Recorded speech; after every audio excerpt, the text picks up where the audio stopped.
सगळीकडे जी माणसं फिरतेत त्यांच्या पाहुण्यांना बोलवायचं, मोठ्या भावाला बोलवायचं आणि त्याला दम द्यायचं की तुझ्या भावाला सांग, तुझ्या ह्याला सांग.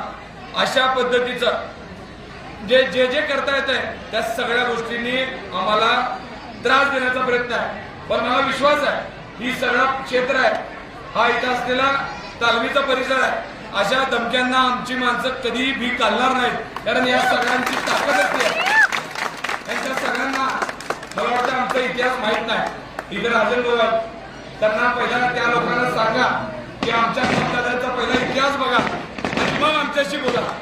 कारण आमच्या बापदादाने इथं काय लोकांसाठी केलंय, पीसी महाराज असतील, अण्णासाहेब असतील, राजन भाऊ असतील, आमची जुनी सगळी मंडळी असतील, संतोष भाऊ असतील, या मंडळीला कोणत्याही आम्ही धमक्यांना कधी भीक घालणार नाही, मी घालणार नाही आणि माझा असलेला माझा सहकारी मित्र घालणार नाही, माझ्या मामाला घालणार नाही.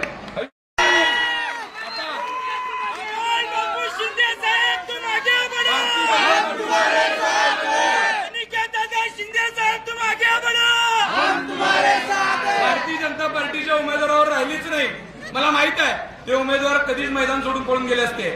ही लढाई आता देवेंद्र कोटे अमोल शिंदेची राहिली आहे, एवढं जाहीर सांगतो. त्याच्यानंतर मी पण मध्ये मध्ये तिथंच असणार आहे तुमच्या सोबत.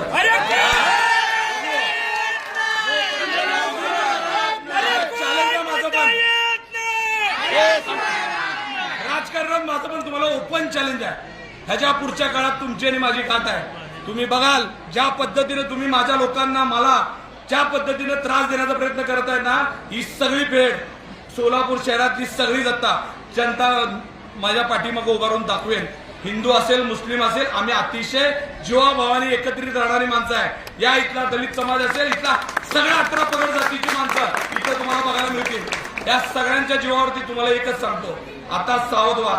हे सगळ्यांना थांबवला विषय तर ह्याच्या पुढे माझी तुमचीच नाही.